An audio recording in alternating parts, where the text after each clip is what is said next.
मेरे सभी प्यारे दोस्तों को मेरा नमस्कार।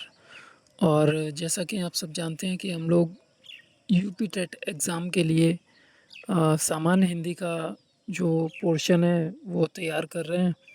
तो उसी सीरीज़ में आज लेके आया हूँ अपना दूसरा सेशन, जिसमें हम टॉपिक वाइज़ अपनी हिंदी को संपूर्ण करेंगे। और आज का जो हमारा टॉपिक है उसमें हम उपसर्ग, प्रत्यय, भेषज, विशेषज, इन तरह के शब्दों को देखेंगे, संकर शब्दों को देखेंगे और थोड़ा-सा पोर्शन अगर हो सका तो समाज से भी देखेंगे।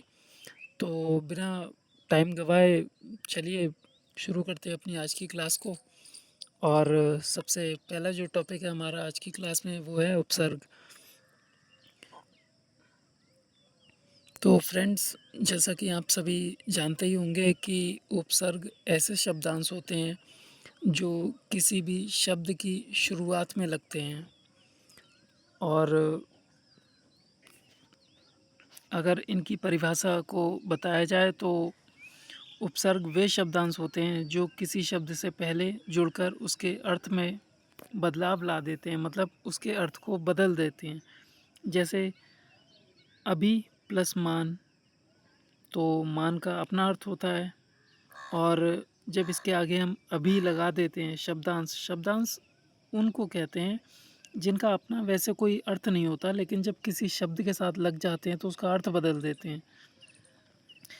तो जिस तरह से अगर हम मान के आगे अभी को लगा दें तो ये पूरा मतलब इसका अर्थ ही बदल जाता है। तो इसी तरह के कुछ उदाहरण मैं आपको और देता हूँ। जैसे पहला है अति, अधिक। तो इसको जब हम जोड़ेंगे तो अत्यधिक हो जाता है,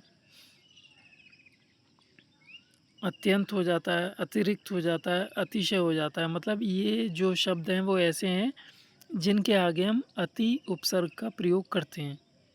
इसी तरह से एक उपसर्ग आता है हमारा अधि, जिसका अर्थ होता है ऊपर या श्रेष्ठ। तो अधि का प्रयोग करके अगर हम कुछ शब्द बनाएं तो अधिकार हो गया, अधिपति हो गया, अधिनायक हो गया। और अगर आप क्वेश्चंस के बारे में पूछते हैं तो इससे रिलेटेड क्वेश्चंस ऐसे आएंगे। तो आपको इसमें एक शब्द दे देगा, जैसे अधिकार दे दिया या अधिपति दे दिया या फिर अधिनायक दे दिया, और पूछ लेगा कि इस शब्द में कौन सा उपसर्ग प्रयोग किया गया है। तो वहाँ पे आपको सीधा सा आंसर देना पड़ेगा अधि। इसी तरह से हमारा अगला उपसर्ग होता है उप, जिसका मतलब होता है निकट या गौण, मतलब छोटा। तो इसका प्रयोग करके हम जो शब्द बना सकते हैं वो है उपदेश, उपवन, उपमंत्री, उपहार। इन चारों में से कोई भी एक शब्द दे देगा और पूछ लेगा आपसे कि उप मतलब इनमें कौन सा उपसर्ग प्रयोग किया गया है। या फिर ऐसा करेगा, आपको अत्यधिक दे देगा, अत्यंत दे देगा, अतिरिक्त दे देगा, और एक शब्द दे देगा उपवन, और पूछ लेगा कि उपसर्ग का प्रयोग कौन से शब्द में किया गया है। इस तरह के इसके क्वेश्चंस आते हैं। तो ऐसे ही हमारा एक उपसर्ग होता है परा, जिसका मतलब होता है उल्टा या पीछे। तो इस उपसर्ग का प्रयोग करके बनने वाले शब्द जैसे पराजम है, पराभव है, परामर्श है, पराधन है, या और भी बहुत सारे शब्द ऐसे बन जाते हैं। और नेक्स्ट हमारा उपसर्ग है प्र, जिसका मतलब होता है अधिक या आगे। इसके उपयोग से बनने वाले शब्द प्रख्यात है, प्रबल है, प्रस्थान है, प्रकृति है। एग्जाम्पल के तौर पे नेक्स्ट उपसर्ग है हमारा प्रति। तो प्रति का भी जो अर्थ होता है वो उल्टा होता है या हर एक पे होता है। जैसे उल्टे का मतलब हो गया प्रतिकूल, अनुकूल मतलब हमारे पक्ष में, और प्रतिकूल मतलब हमारे विपक्ष में या हमारे उल्टा। और प्रति हर एक के लिए भी कहते हैं। अब मान लो प्रति का ही प्रयोग करके आपसे शब्द पूछ लिया जाए कौन से शब्द में प्रति उपसर्ग का इस्तेमाल हुआ है, और वहाँ पे शब्द दे दिए जाएँ प्रतिकूल और 3 किसी और उपसर्ग का प्रयोग करके दे दिए जाएँ, तो उसमें आपसे पूछ लेगा क्या उपसर्ग है। तो उपसर्ग और प्रत्यय जो होते हैं, इन शब्दों को पहचानने के लिए कि कौन-सा उपसर्ग यूज़ हुआ है या कौन-सा प्रत्यय यूज़ हुआ है, इनके लिए आपको संधि का आना बहुत ज़रूरी है। क्योंकि किसी भी शब्द को जब हम तोड़ते हैं, उसका संधि विच्छेद करते हैं, तो उसमें उपसर्ग अलग हो जाते हैं, प्रत्यय अलग हो जाते हैं और जो मुख्य शब्द होता है हमारा, वो अलग हो जाते हैं। तो इसके लिए आपको संधि सीखना बहुत ज़रूरी है। नेक्स्ट उपसर्ग है हमारा सु, और इसका उपयोग करके बनने वाले शब्द हैं सुजन, सुगम, सुरक्षित, और भी बहुत सारे शब्द होते हैं, लेकिन मैंने उदाहरण के तौर पे आपको 2-2, 3-3 शब्द लिख दिए हैं। अगला है आ उपसर्ग, जो अभाव या निषेध को, मतलब किसी भी चीज़ की मनाही को दर्शाता है, और इसका इस्तेमाल करके बनने वाले शब्द हैं अछूता। अछूता मतलब जिसे छुआ ना जा सके, अधा या अटल।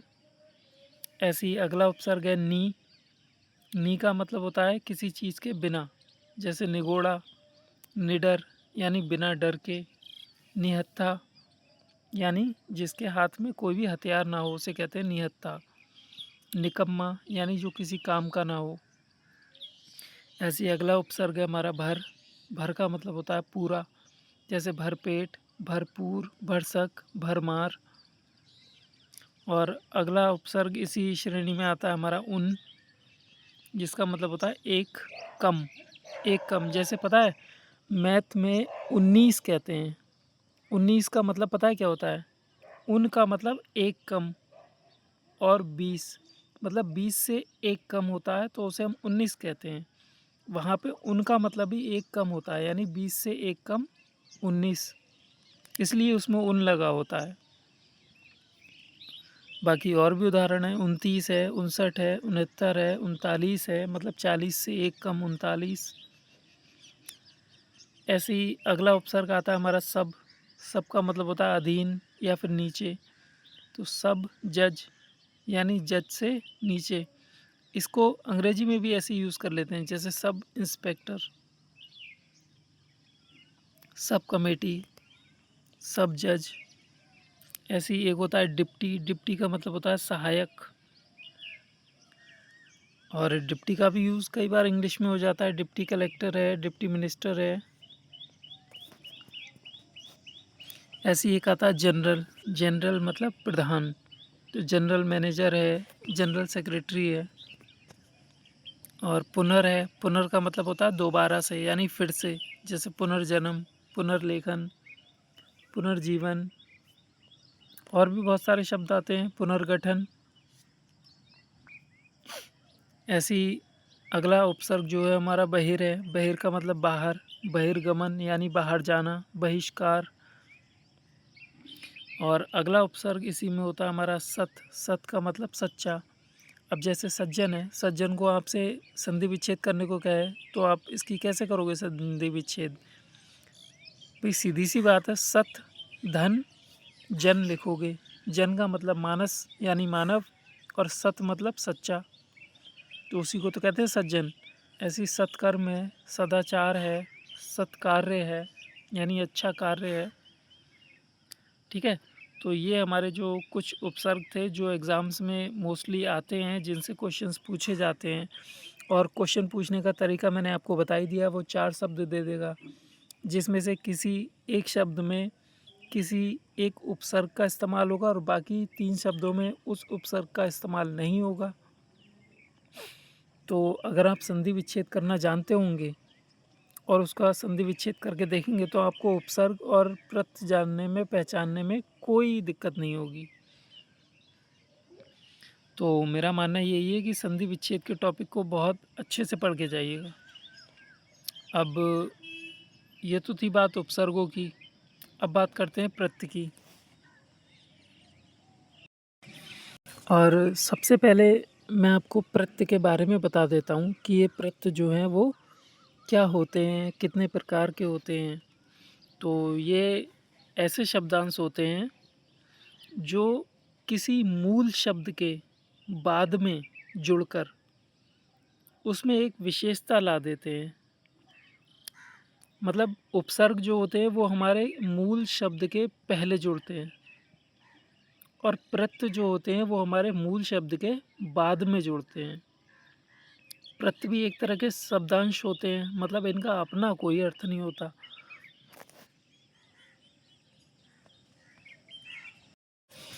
और ये जो आपके उपसर्ग और प्रत्यय होते हैं, इन शब्दों में हम लिंग के, काल के, कारक के आधार पे कोई भी बदलाव नहीं कर सकते।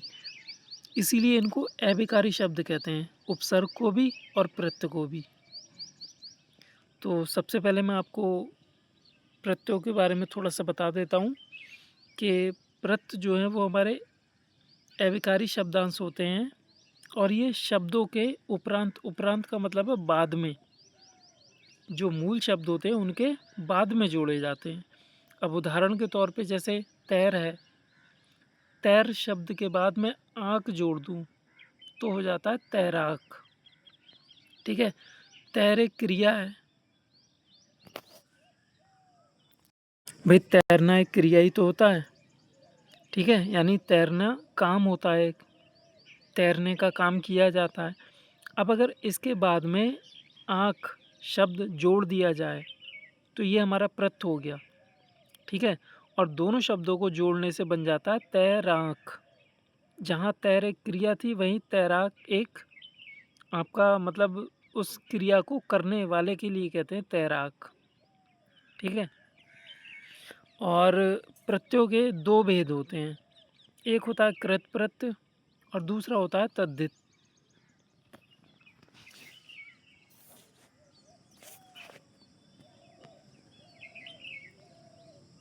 पहला टाइप हमारा ये हो गया कृत प्रत्यय और दूसरा हमारा तद्धित प्रत्यय। ये दो टाइप के प्रत्यय होते हैं हमारे। अब कृत प्रत्यय का इस्तेमाल कहाँ होता है? तो कृत प्रत्यय उन प्रत्ययों को कहते हैं, यानी उन शब्दांशों को कहते हैं जो शब्दांश क्रिया के अंत में लगकर नए शब्द की रचना करते हैं। मतलब क्रिया के अंत में लगने वाले जो क्रिया शब्द होते हैं जिनसे किसी काम के करने या होने का पता चलता है, तो उन शब्दों के बाद में अगर कोई प्रत्यय लगा हुआ है तो उसको हम कृत प्रत्यय बोलेंगे। और क्रिया को छोड़ के बाकी किसी और शब्द के अंत में जो प्रत्यय लगते हैं उनको हम बोलते हैं तद्धित प्रत्यय। जैसे उदाहरण के तौर पे अगर मैं आपको बताऊं, दौड़, दौड़ एक क्रिया होती है, काम होता है, दौड़ने का काम किया जाता है। अब अगर इसके बाद में हम ना लगा देते हैं तो पूरा मिला के हो जाता है दौड़ ना। तो यहाँ पे ना जो है वो हमारा कृत प्रत्यय है। ऐसे ही जो उदाहरण मैंने आपको ऊपर दिया था, तैरना भी एक क्रिया है।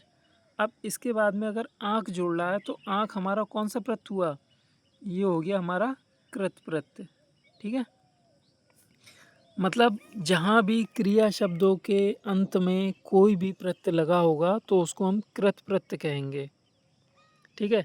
जबकि तद्धित प्रत्यय हमारे और शब्दों के पीछे लगता है। अब कहाँ लगता है वो मैं आपको बता देता हूँ। तो तद्धित प्रत्यय ऐसे शब्दांत होते हैं जो क्रियाओं को छोड़कर बाकी अन्य शब्दों के अंत में लगे, मतलब कोई क्रिया नहीं होगी। तद्धित प्रत्यय जहाँ भी होगा वहाँ क्रिया शब्द पहले नहीं जुड़ा होगा। ठीक है? आप चाहें इसको याद रखने के लिए एक सीधा सा मंत्र याद कर सकते हैं कि कृत प्रत्यय का से कृत और का से क्रिया। मतलब क्रिया शब्द के पीछे अगर लगा है तो कृत प्रत्यय है, बाकी तद्धित प्रत्यय होंगे सब जहाँ क्रिया शब्द नहीं होगा। ठीक है? तो ये थे प्रत्ययों के आपके प्रकार। दो प्रकार के प्रत्यय होते हैं और इसके उदाहरण समेत मैं आपको समझाने की कोशिश करता हूँ, थोड़ा ध्यान दीजिएगा। जैसा कि मैं आपको इसकी परिभाषा पहले ही बता चुका हूँ, प्रत्यय की ऐसे शब्दांश होते हैं जो किसी भी सार्थक यानी ऐसा शब्द जिसका कोई अर्थ हो, मूल शब्द के अंत में जुड़कर उसका अर्थ या उसका भाव बदल देते हैं। जैसे सफल, अब सफल हमारा कोई क्रिया शब्द तो है नहीं, और इसके बाद में अगर हम ता लगा दें तो ता हमारा प्रत्यय हो जाएगा और दोनों को जोड़ के सफलता बन जाएगा। ठीक है, दूसरा उदाहरण ले लो, अच्छाई। अगर हम अच्छा में ई जोड़ दें, ई हमारा क्या है, यहाँ पे प्रत्यय है। ठीक है, और अच्छा कोई क्रिया नहीं है, एक गुण है। ठीक है, तो ये भी हमारा तद्धित प्रत्यय होगा। ठीक है, ई जो है हमारा यहाँ पे तद्धित प्रत्यय होगा, क्योंकि इससे पहले कोई क्रिया शब्द का इस्तेमाल नहीं हुआ है। ठीक है, तो यहाँ ता और आई दोनों शब्दांश प्रत्यय हैं जो सफल और अच्छा मूल शब्द, इसमें मूल शब्द हमारा अच्छा है और उसमें सफल है। ठीक है, तो मूल शब्द के बाद में जोड़े जाने पर सफलता और अच्छाई शब्द की रचना होती है। अब एग्ज़ाम में आपसे पूछ ले कि किस शब्द में तद्धित प्रत्यय का इस्तेमाल किया गया है, अब उसमें आपको 2 शब्द या 3 शब्द आपको ऐसे दे दे जिसमें मूल शब्द जो हो वो कोई क्रिया हो और उसके बाद में प्रत्यय लगा हो, और उन्हीं में चौथा ऑप्शन आपको सफल दे दे, मतलब सफलता। तो आपसे पूछ ले कि तद्धित प्रत्यय कौन सा है, तो फिर आप कौन सा ऑप्शन चुनोगे? जाहिर सी बात है सफलता ही चुनोगे, क्योंकि सफल हमारा कोई क्रिया नहीं है। ठीक है, तो इस तरह से कभी कभी ज़्यादा गहराई में जाता है तो वो तद्धित प्रत्यय या कृत प्रत्यय में से भी पूछ लेता है किस में तद्धित प्रत्यय और किस में कृत प्रत्यय, वरना नॉर्मली ही पूछता है वो, ज़्यादा गहराई में जाता नहीं इस टॉपिक में। ठीक है, तो आगे मैं आपको कुछ इनके एग्जाम्पल और बता देता हूँ। तो जैसे समाज है, ये कोई क्रिया शब्द नहीं है। अब समाज में अगर हम इक लगा दें तो सामाजिक हो जाता है। ठीक है, सामाजिक नहीं सामाजिक, यानी सा पे भी आ का डंडा लगाना पड़ेगा। इन चीज़ों का इस्तेमाल कीजिएगा, थोड़ा ध्यान रखिएगा कि समाज और इक को आप सामाजिक नहीं सामाजिक करेंगे। ठीक है, इसी तरह से इसका दूसरा जो उदाहरण है वो है सुगंधित। अगला उदाहरण है भूलना, और इसमें अगर हम अक्कड़ प्रत्यय लगा दें तो भुलक्कड़ हो जाएगा। अब भूलना भी कोई क्रिया नहीं है, ये भी एक गुण है।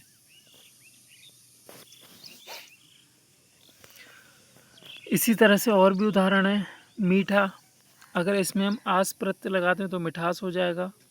लोहा में अगर आर लगा दें तो लोहार हो जाएगा।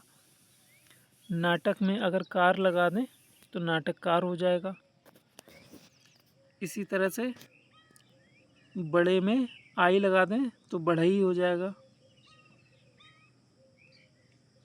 बिक में आऊ लगा दें तो बिकाऊ हो जाएगा। इसमें बिक जो है हमारा मूल शब्द हो जाएगा और आऊ हमारा प्रत्यय हो जाएगा।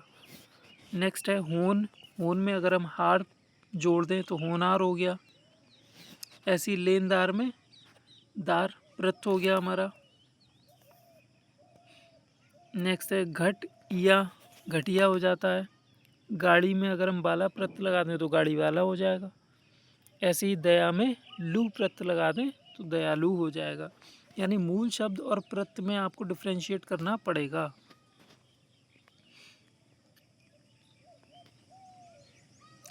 इसी तरह से कुछ शब्द ऐसे भी होते हैं जिनमें उपसर्ग और प्रत्यय दोनों का इस्तेमाल करना होता है।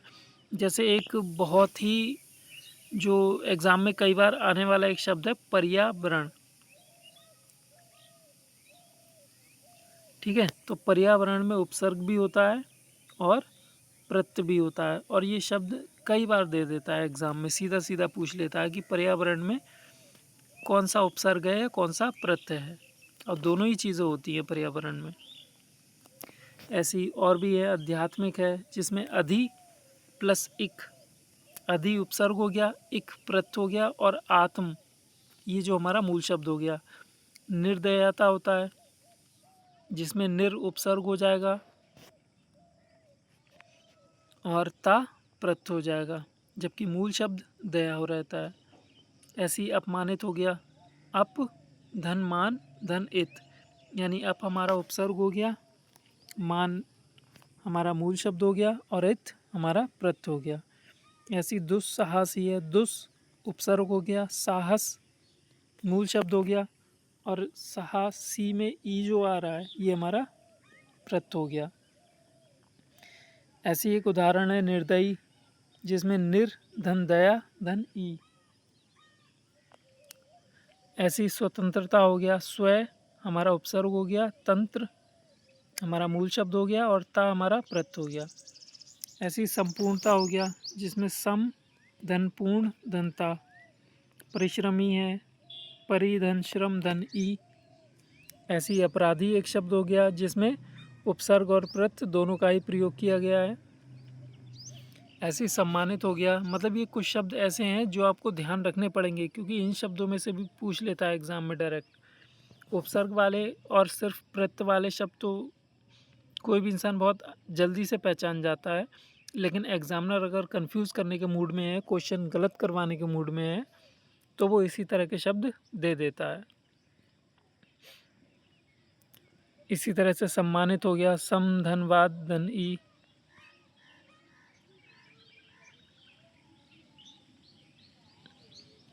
ये थोड़ा सा मिस्टेक है, सम्मानित में सम धन मान धन इत, ये होगा इसका सही।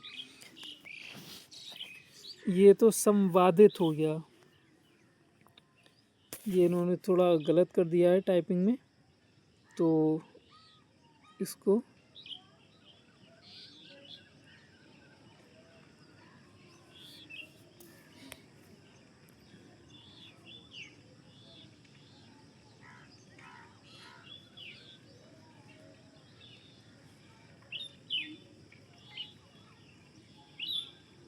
थोड़ा सही कर देते हैं। ये सम हो गया, धन मान होगा और धन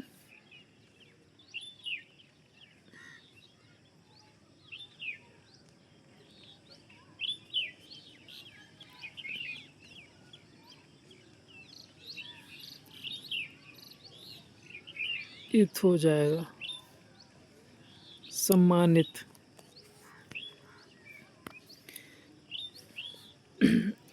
अगला वर्ड है अभिमान, तो अभि धनमान धनी अभिमानी। ऐसी अतिवादी, अति धनवाद धन ई। ऐसी असुरक्षित, ए धन सुरक्षा धन इत। नेक्स्ट है संरक्षित, सम धन रक्षा धन इत, रक्ष धन इत। ऐसी अत्याचारी है, अति धन आचार धन ई। ऐसी अपशुकुनी है, अप धन सुकन धन ई। सुकन मतलब शुभ चाहने वाला, और उसमें अगर अप लग गया उपसर्ग तो इसका उल्टा हो जाएगा। ऐसी निर्बलता है, नी धन बल धनता निर।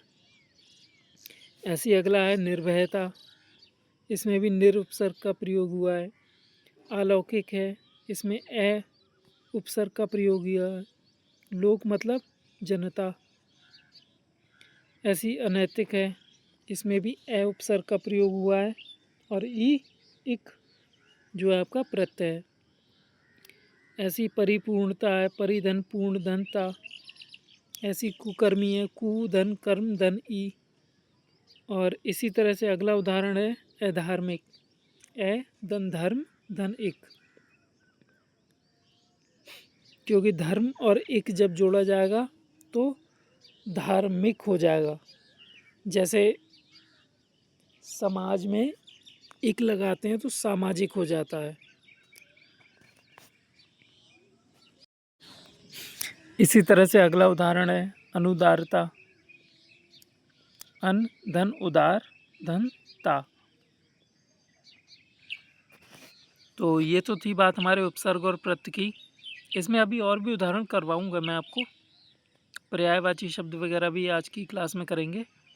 लेकिन उससे पहले मैं थोड़ा शब्दों के बारे में आपको ज्ञान दे दूँ। देशज, विदेशज शब्द, देशज मतलब उन शब्दों को कहते हैं जो हम अपनी लोकल लैंग्वेज में किसी भी जगह की जो एक लोकल लैंग्वेज होती है, तो लोकल लैंग्वेज में भी हम कई चीज़ों को अपनी तरफ से नाम दे देते हैं। जैसे जो चारपाई होती है, कहीं उसको चारपाई बोलेंगे, कहीं खटिया बोल देंगे, कहीं कुछ बोल देंगे। तो ये इस तरह के जो शब्द जो हम अपनी लोकल लैंग्वेज में बोलते हैं, मतलब कोई भी स्थान पे जो भाषा इस्तेमाल की जाती है, स्थानिक शब्द जो होते हैं, उनको हम देशज कहते हैं। जैसे वे शब्द जो स्थानीय भाषा में शब्द होते हैं, ये देश की विभिन्न बोलियों के लिए जाने जाते हैं। ये वे शब्द होते हैं जिनकी उत्पत्ति के मूल का पता ना हो, परंतु वे प्रचलन में होते हैं। मतलब लोग बोलते तो हैं शब्दों को, लेकिन उन्हें ये नहीं पता होता कि इसका मूल क्या है, ये कहाँ से आया है शब्द। जो स्थानीय शब्द होते हैं, जो लोकल लैंग्वेज में होते हैं, उन्हें ही हम देशज शब्द कहते हैं। अब देशज शब्द भी 2 प्रकार के होते हैं। एक होता है अनुकरण वाचक, दूसरा होता है अनुकरण रहित। अब अनुकरण वाचक शब्द कैसे होते हैं? जब किसी वस्तु की वास्तविक ध्वनि को ध्यान में रखकर शब्दों का निर्माण किया जाता है, मतलब बोलने में जो कोई वास्तविक शब्द की तरह होते हैं, जैसे गड़गड़ाना हो गया, टिमटिमाना हो गया, पटपटाना हो गया, खटाना हो गया, हिनहिनाना हो गया, धमधमाना हो गया। और अनुकरणवाचक शब्दों की ये पहचान होती है कि इनकी वर्तनी को मतलब एक तरह से रिपीट कर दिया जाता है। जैसे टिम, इसके बाद टिमाना, पट, इसके बाद पटाना। तो ये मतलब एक तरह से रिपीटेशन होता है जिन शब्दों में, उन्हें कहते हैं अनुकरण। अनुकरण का मतलब ही रिपीटेशन होता है। ठीक है, तो इस तरह के शब्द सारे हमारे अनुकरणवाचक देशज शब्द में आते हैं। और जो अनुकरण रहित हैं, यानी जिनमें रिपीटेशन ना हो, उन्हें कहते हैं अनुकरण रहित। जैसे जूता हो गया, एक बार बोल दिया जूता, कोई रिपीटेशन नहीं है। जैसे अगर यहाँ पे होता जूता जुतियाना, तो वो हो जाता रिपीटेशन में। लेकिन यहाँ सिर्फ जूता है लिखा हुआ, तो वो रिपीटेशन नहीं है। ऐसी कटोरा है, लोटा है, खिड़की है, हाथ है। अब लोटा क्या होता है? लोटा हर कोई थोड़ा ही ना जानता है इसको। कोई एक विशेष स्थान होता है जहाँ पे बोला जाता है। अब लोटा वैसे गिलास से बड़े वाले बर्तन को कहते हैं जिससे पानी पीते हैं। ठीक है, तो इस तरह के शब्दों को हम अनुकरण रहित कहते हैं। अब अनुकरण का मतलब ही रिपीटेशन होता है,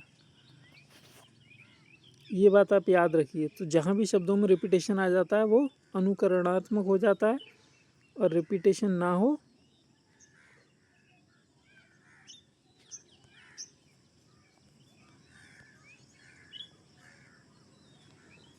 मतलब जहाँ रिपीटेशन है वहाँ अनुकरण। हिंदी में अनुकरण और इंग्लिश में इसे रिपीटेशन ही कहते हैं।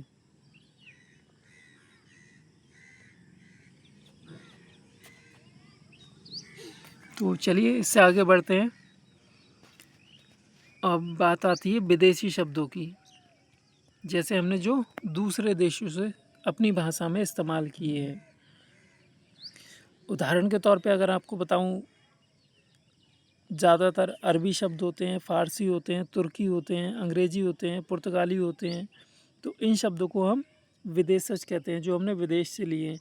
जैसे अरबी शब्दों की बात अगर मैं करूं, तो अरबी शब्दों में अजीब है, अमीर है, अक्ल है, कदम है, कमल है, कर्ज है, किस्मत है, किला है। तो इन शब्दों को आपको कुछ याद ही करना पड़ेगा। ठीक है, 2 से 3 बार अगर आप रिवाइज़ करेंगे तो ये आराम से आपको दिमाग में आ जाएंगे। जैसे कसम है, कीमत है, कसरत है। ये जो कसरत शब्द है आपका, ये काफ़ी इम्पोर्टेंट है। कई बार पूछ लेता है एग्ज़ाम में सीधे सीधे। कसरत है, कायदा है,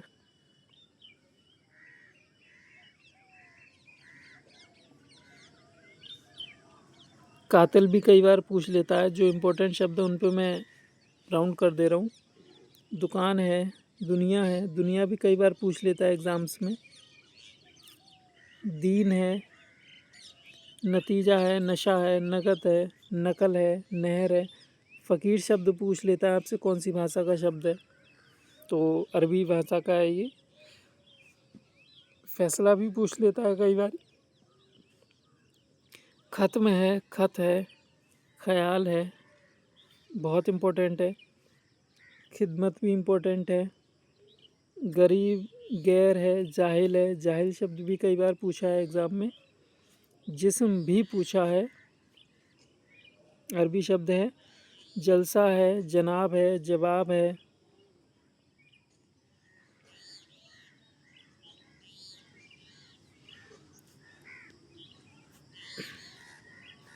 इसी तरह से आपका जहाज शब्द पूछ लेता है कई बार।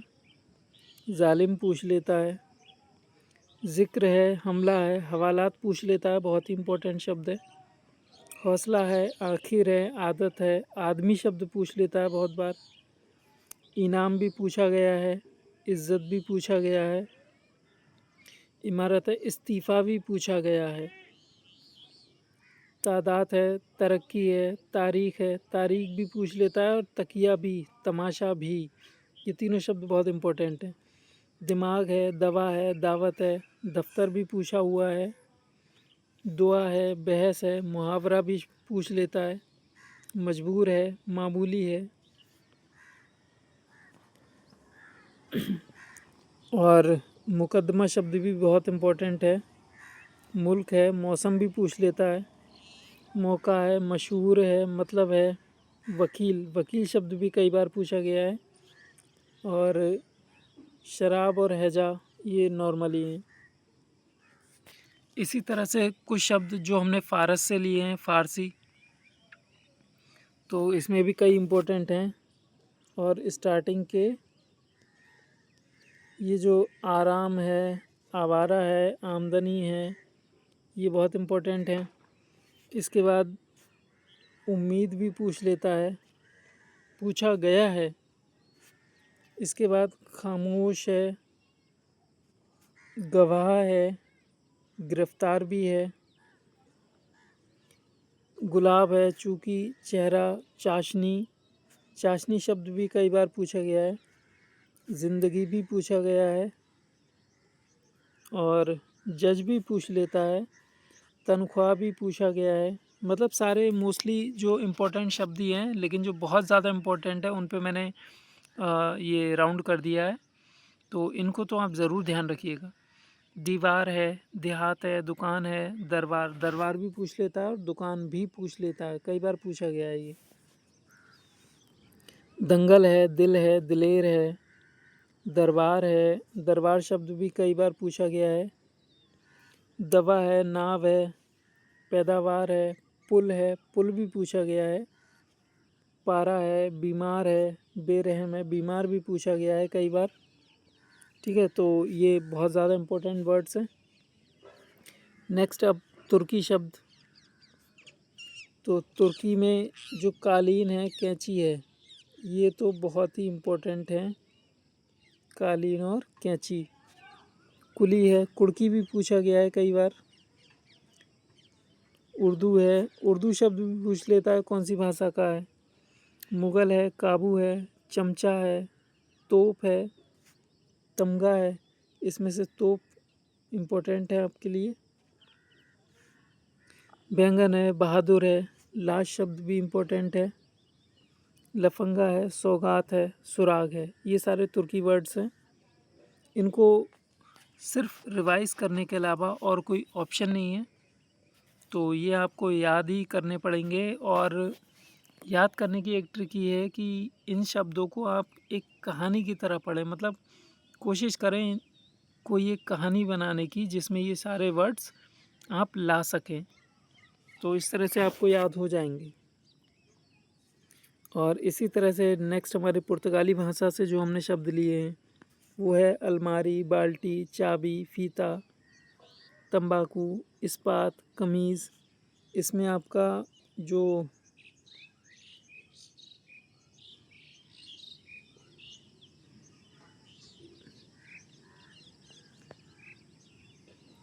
ये अलमारी है, बाल्टी है, चाबी है, फीता है, तंबाकू है। ये वर्ड्स आपके काफ़ी इम्पोर्टेंट हैं। इस्पात पहले पूछे भी गए हैं, कमीज़ भी पूछा गया है, काफ़ी इम्पोर्टेंट वर्ड है। कमरा भी पूछ लेता है, और ये गमला भी पूछ लेता है। गोदाम, पादरी, परात, गोभी और तौलिया, ये भी दोनों इम्पोर्टेंट वर्ड हैं। नीलम है, परत है, मंज है, आदि है। तो इन तरह के शब्द बहुत पुर्तगाली होते हैं और इम्पोर्टेंट वर्ड्स हैं ये।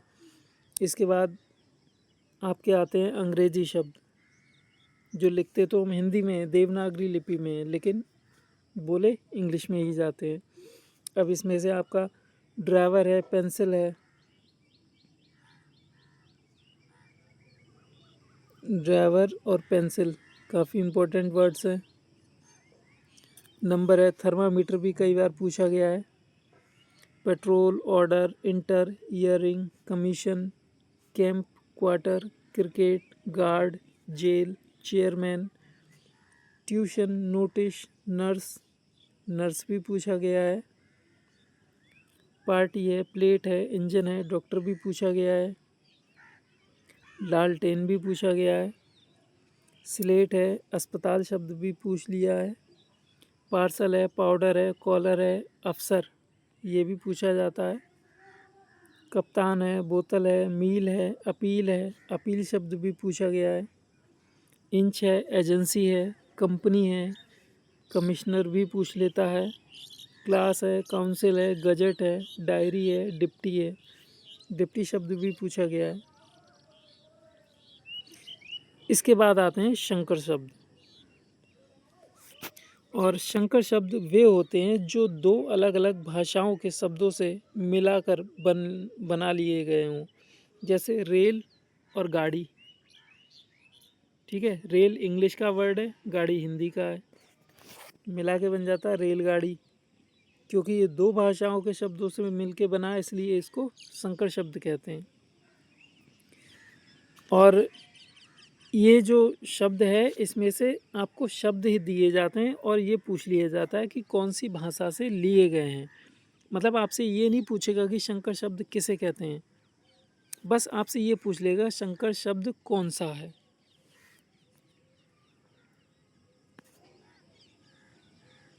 ऐसी उड़न तश्तरी है, ये भी इम्पोर्टेंट है, पूछा गया है पहले उड़न तश्तरी। इसी तरह से और भी कई शब्द होते हैं।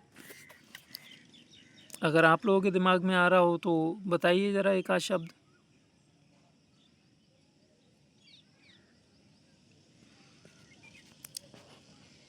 एक शब्द और भी आता है, रिक्शे वाला, गाड़ी वाला, ठीक है। तो इस तरह के जो शब्द आते हैं वो शंकर शब्दों में होते हैं। और ये हमारा शब्द वाला टॉपिक जो है वो ख़त्म होता है यहीं पे।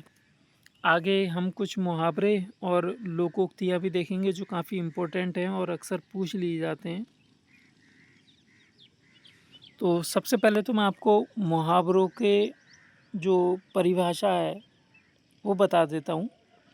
तो मुहावरे अरबी भाषा का शब्द है मुहावरा, और इसका मतलब होता है कि बातचीत करना या उत्तर देना। मुहावरे किसी भी भाषा को सरल, गतिशील और रुचिकर बनाते हैं। मतलब रुचिकर मतलब जो इंटरेस्टेड होते हैं। जैसे कुछ महत्वपूर्ण मुहावरे आपको जो दिए गए हैं, आँख दिखाना कई बार आ जाता है, मतलब क्रोध से देखना, रोकना या धमकाना। मुहावरे कई बार मुहावरे मोस्टली जो है इसमें आपसे अर्थ ही पूछा जाता है। जैसे आँख दिखाना, इसका क्या अर्थ होता है? क्रोध से देखना या रोकना या धमकाना, ठीक है। तो अर्थ ही इसमें पूछे जाते हैं और अर्थ ही मैंने आपको लिख के लाया हूँ। तो इनके अर्थ ही आपको याद करने हैं और वाक्य में प्रयोग करके तो मैंने आपको याद कराने के लिए कराया है ये काम। वैसे मोस्टली एग्ज़ाम में जब पूछा जाता है तो एक मुहावरा दे दिया जाता है और उससे आपका अर्थ पूछ लिया जाता है। जैसे दूसरा हो गया आँखों में धूल झोंकना, यानी किसी को धोखा देना। इसके बाद है आंखें फेर लेना, यानी पहले जैसा व्यवहार ना रखना, यानी पहले जैसी बात ना रहना।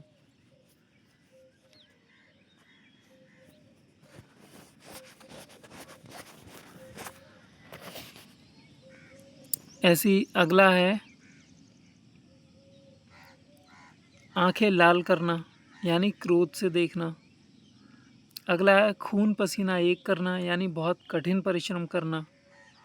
अगला है गले का हार होना, यानी बहुत प्यारा होना। इसी तरह से कुछ और इम्पोर्टेंट मुहावरे भी हैं, जैसे आस्तीन का सांप कपटी मित्र को कहते हैं। आसमान टूट पड़ना, यानी अचानक से कोई बहुत बड़ी मुसीबत सामने आ जाना। ईंट का जवाब पत्थर से देना, यानी करारा जवाब देना। ईद का चांद होना, यानी बहुत दिनों के बाद दिखना या बहुत कम दिखाई देना। होता है ना, जैसे कभी आपके घर पे कोई एक रिलेटिव आ जाता है जो कई सालों में आया होता है, तो आप उससे कहते हैं कहाँ भाई, अक्सर लोग उससे बोलने लगते हैं कहाँ भाई तुम तो ईद के चांद हो गए हो बिल्कुल। ठीक है। ऐसे ही अगला है उड़ती चिड़िया के पंख गिनना, यानी बहुत ज़्यादा चालाक होना। ऊँट के मुंह में जीरा, यानी बहुत अधिक खुराक वाले इंसान को बहुत कम देना। एड़ी चोटी का जोर लगाना, यानी बहुत ज़्यादा प्रयास करना किसी चीज़ के लिए। ओखली में सिर देना, यानी जानबूझकर मुसीबत मोल लेना। मुहावरों से क्वेश्चंस ऐसे ही आते हैं जब आपको अर्थ ही पूछा जाता है मोस्टली। ऐसे ही काठ का उल्लू होना, यानी मूर्ख होना। कान खड़े होना, यानी सावधान हो जाना। कुएं में बांस डालना, मतलब बहुत खोजबीन करना। कलई खुलना, यानी पोल खुल जाना। गूलर का फूल होना, यानी दुर्लभ, यानी एक ऐसी चीज़ जो बहुत ही मुश्किल से देखने को मिलती हो, उसे कहते हैं गूलर का फूल होना। जैसे घाट घाट का पानी पीना, यानी बहुत ज़्यादा एक्सपीरियंस्ड होना, बहुत ज़्यादा अनुभवी होना। ऐसे ही चिकना घड़ा होना, यानी जिस पे किसी बात का कोई असर ना हो, जो हर बात को अनसुनी कर दे, उसे कहते हैं चिकना घड़ा होना। या छाती पे मूंग दलना, जैसे पास रहकर दिल दुखाना।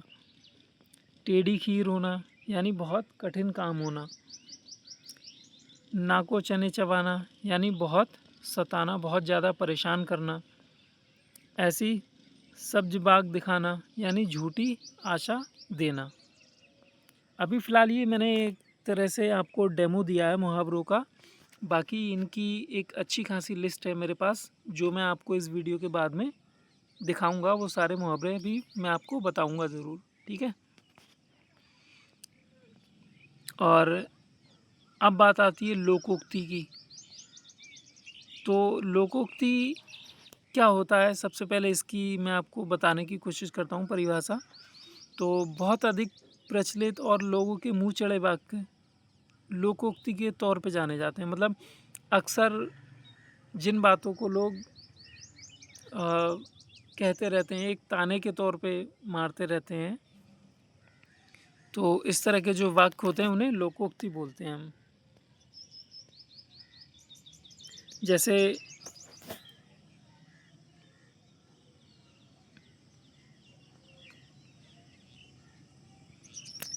एग्जाम्पल्स हैं लोकोक्ति के।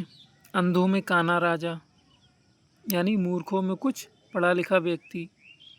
अब पछताए होत क्या, जब चिड़िया चुग गई खेत। ये भी बहुत फेमस लोकोक्ति है। जैसे समय निकल जाने के बाद अगर आप किसी के काम को कर रहे हैं तो वो व्यर्थ है, मतलब बेकार है। जब तक उस काम की हमें ज़रूरत थी हमने किया नहीं, और अब जब ज़रूरत ख़त्म हो गई तो उस काम को कर रहे हैं, तो वही होता है ना कि नुकसान तो हमारा होना ही होना है। तो उसी जगह पे यूज़ की जाती है ये लोकोक्ति। अब पछताए होत क्या, जब चिड़िया चुग गई खेत।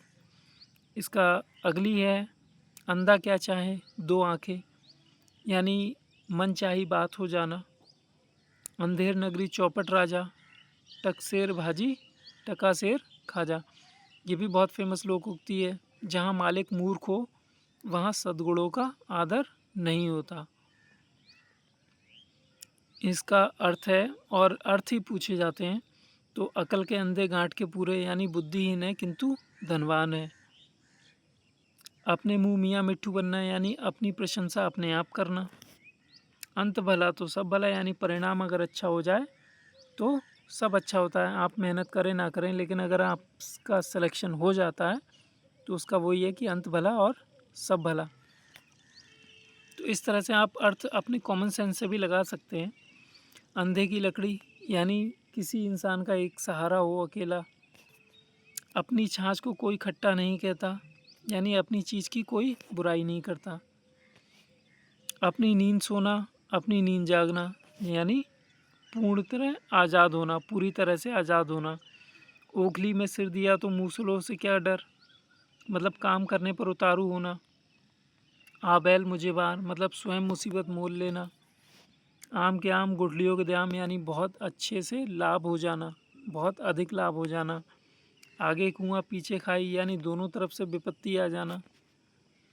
आसमान से गिरे खजूर में अटके, यानी एक मुसीबत ख़त्म नहीं हुई, दूसरी पहले शुरू हो गई। आदमी पानी का बुलबुला है, यानी मनुष्य जीवन नाशवान है, यानी मनुष्य कभी भी हमेशा के लिए नहीं होता है, एक ना एक दिन उसे ख़त्म होना ही होता है। इसके पेट में दाढ़ी है, मतलब उम्र कम और बुद्धि बहुत ज़्यादा है, क्योंकि दाढ़ी किसको आती है, जब इंसान बड़ा हो जाता है, उसे काफ़ी एक्सपीरियंस हो जाता है। तो वही है, उम्र कम और बुद्धि अधिक हो तो उसे कहते हैं इसके पेट में दाढ़ी है।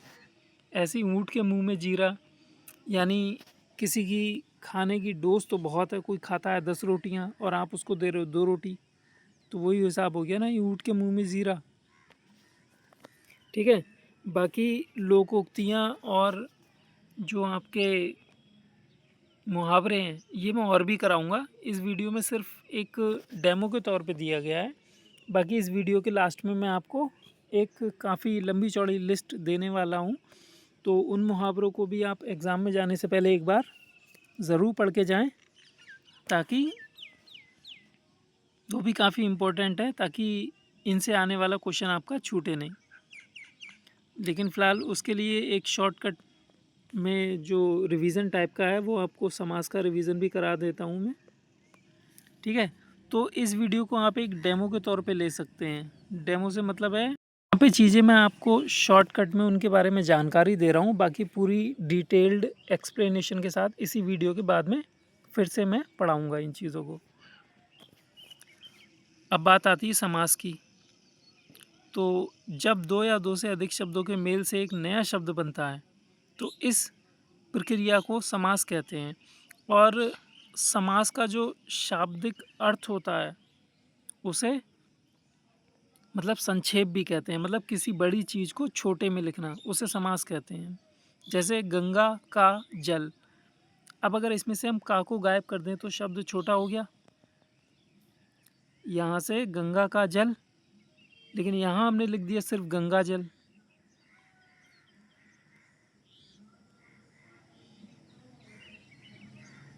ठीक है। तो हमने बीच में से का लोप कर दिया, यानी का को गायब कर दिया, यानी शब्द को छोटा कर दिया, जोड़ के लिख दिया। तो ये समास है हमारा। और समास का जो शाब्दिक अर्थ, अक्सर ये क्वेश्चन पूछ लेता है कि समास का शाब्दिक अर्थ क्या है। तो समास का जो शाब्दिक अर्थ होता है, वो होता है हमारा संक्षेप। ठीक है। तो ये क्वेश्चन ध्यान रखिएगा, ये डायरेक्टली क्वेश्चन पूछ लेता है एग्जाम में कि समास का शाब्दिक अर्थ क्या है। तो अगर ऐसा क्वेश्चन आपके सामने आता है तो आप उसको आंसर संक्षेप करेंगे। ठीक है।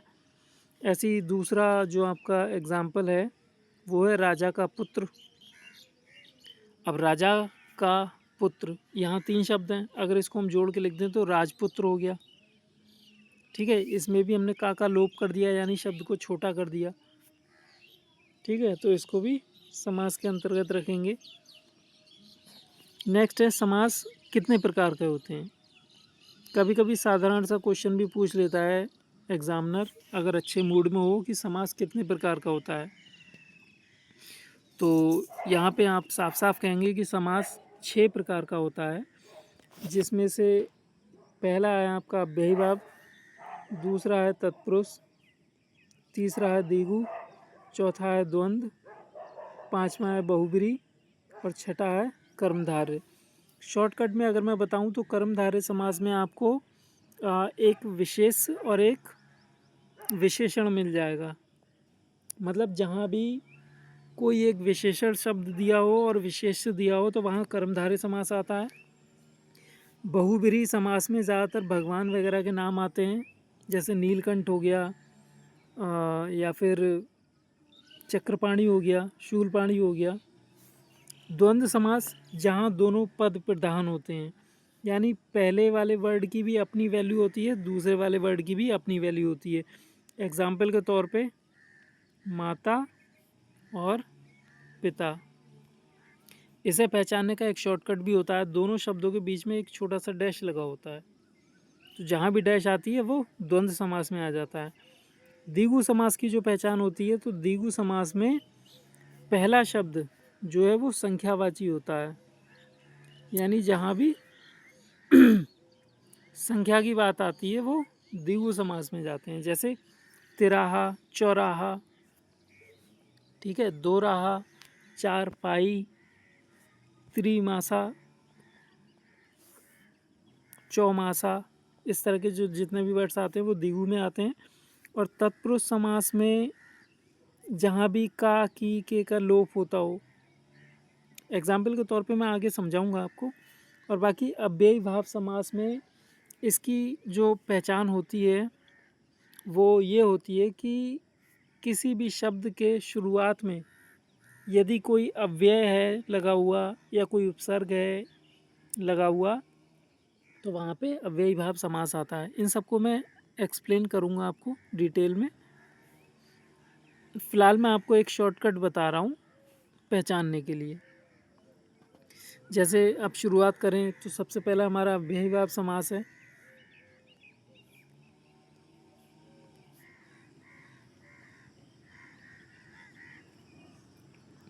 तो अव्ययी भाव जिन शब्दों के प्रारंभ में उपसर्ग लगा हो उसे अव्ययी भाव। उपसर्ग की जगह कभी कभी अव्यय भी लग जाता है। अव्यय का मतलब क्या होता है?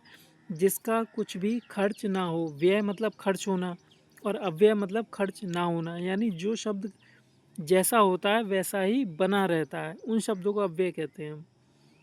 ठीक है, अव्यय हो या फिर कोई उपसर्ग लगा हो शब्द के पहले। जैसे यहीं पहला एग्जाम्पल देख लीजिए, पहला वाला है यथा मति, यानी अपनी मति यानी अपनी बुद्धि के अनुसार। यथा का मतलब हो गया अनुसार और मति मतलब बुद्धि। तो यथा एक अव्यय शब्द हो गया और मति हो गया बुद्धि। तो यथा मति ये अव्ययी भाव में आ जाएगा, क्योंकि जहाँ भी कोई अव्यय शब्द जुड़ा हो या कोई उपसर्ग जुड़ा हो वो अव्ययी भाव समास में जाता है। तो सबसे पहले इसकी परिभाषा देख लेते हैं। जिन शब्दों में प्रारंभ में उपसर्ग लगा हो उसे अव्ययी भाव समास कहते हैं। इसमें पहला पद प्रधान होता है, यानी जो अव्ययी होता, जो अव्यय लगा हो या उपसर्ग लगा हो वो प्रधान होता है और वह अव्यय होता है। मतलब ऐसा शब्द होता है जिसमें कोई भी बदलाव नहीं होता है। जैसे यथा है, निर है, आ है, अनु है, प्र है, प्रति है। ठीक है, तो इसके कुछ एग्जाम्पल्स देख लेते हैं। तो इसका सबसे पहला उदाहरण है यथामति। यथा इसमें अव्यय हो गया हमारा और मति मतलब बुद्धि हो गया। आ जीवन, अगर मैं इसमें से आ को हटा दूं तब भी तो वही हो जाएगा जीवन। जीवन का मतलब जिंदगी। अब आ अगर जीवन के साथ लग गया तो वो हो गया जीवन भर। ठीक है, तो यहाँ पे हमने एक उपसर्ग लगा दिया जीवन से पहले, तो ये अव्ययी भाव समास में जाएगा। इसी तरह से हमारा प्रत्येक, यानी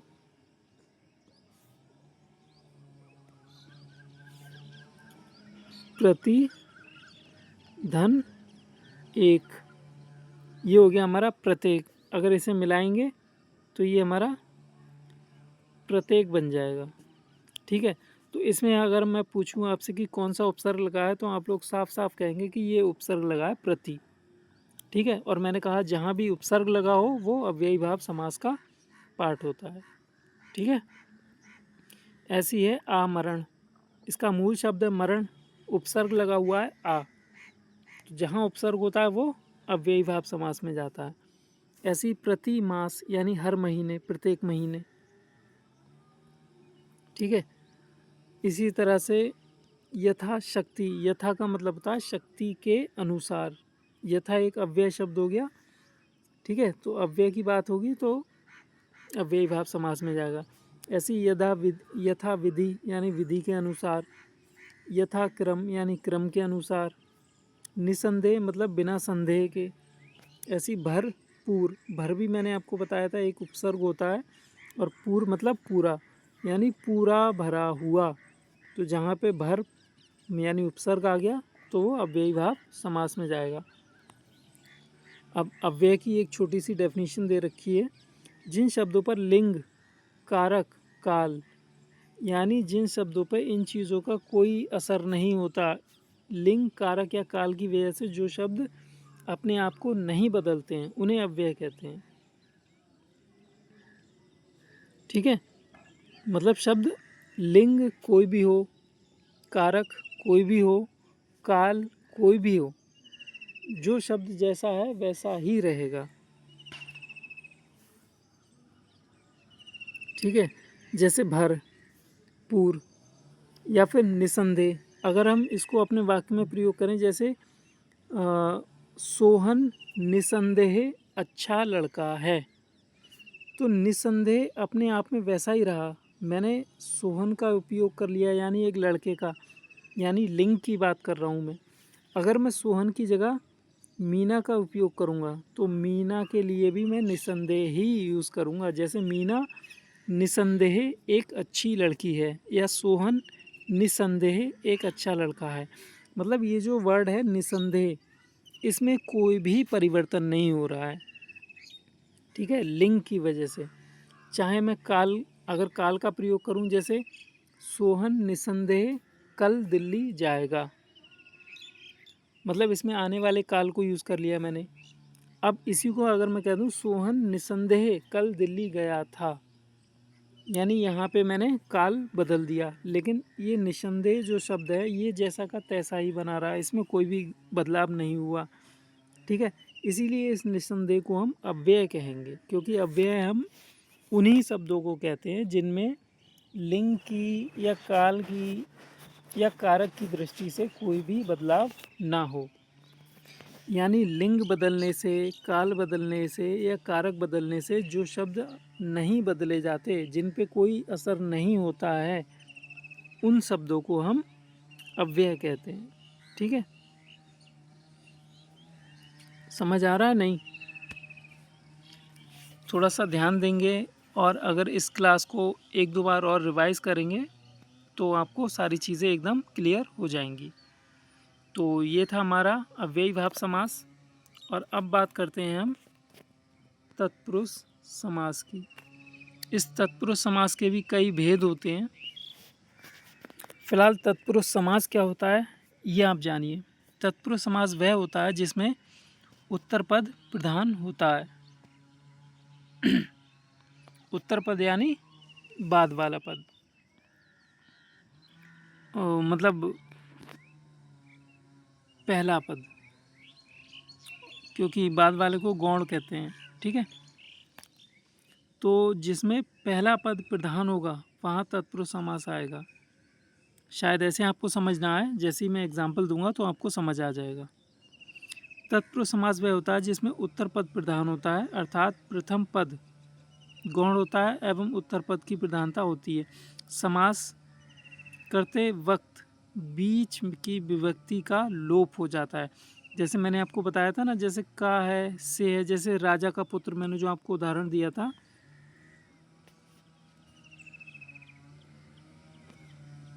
राजा का पुत्र। अब इसमें अगर मैं इस का लोप कर दूं और इसको लिख दूं राज पुत्र, ठीक है, तो यहाँ मैंने का लोप कर दिया। ठीक है, और इसमें जो पहला पद होता है वो गौण होता है, यानी इसकी इतनी ज़्यादा वैल्यू नहीं होती जितनी इस पद की वैल्यू होगी। ठीक है, मतलब इसको जितना गिना जाएगा उतना इसकी वैल्यू नहीं है। इस शब्द की कोई अर्थ नहीं है, कोई महत्व नहीं है। सिर्फ इसका महत्व है कि राजा का पुत्र है या पुत्री है या राजा की पत्नी है या माँ है या पिता है। मतलब मेन हमारा जो वर्ड है वो पुत्र है। अब किसका पुत्र है? राजा का। और ऊपर से मैंने बीच के एक वर्ड का लोप भी कर दिया। तो ये हमारा इस तरह के शब्द जो भी है हमारे, राजा का पुत्र, रानी के पुत्र, राजा का घोड़ा, राजा का रथ, इस तरह के जितने भी वर्ड्स आते हैं वो हमारे तत्पुरुष में आते हैं। इसकी मेन पहचान यही होती है कि इसमें से बीच के पद का, चाहे वो का हो, से हो, के लिए हो, इस तरह के शब्दों का लोप हो जाता है इसमें, यानी इन शब्दों को छिपा दिया जाता है। अभी एग्जाम्पल और भी दूंगा इसके, आप निश्चिंत होकर बैठिएगा और हर चीज़ समझ में आएगी। जैसे इस समास में आने वाले कारक चिन्ह, कारक चिन्ह आपने कारक तो पढ़े ही होंगे। और कारक कितने प्रकार के होते हैं? 8 प्रकार के। तो उनके 8 प्रकार के चिन्ह भी होते हैं। जैसे कर्ता ने, कर्म को, करण से, संप्रदान के लिए, अपादान से अलग, अलगाव का भाव जहाँ होगा, संबंध होता है काकी के, रारी रे। तो इस तरह के ही शब्दों का लोप हो जाता है इसमें। मतलब एकदम कारक और ये तत्पुरुष समास लगभग एक ही सा होता है, आपको खुद ही देख के समझ आ जाएगा।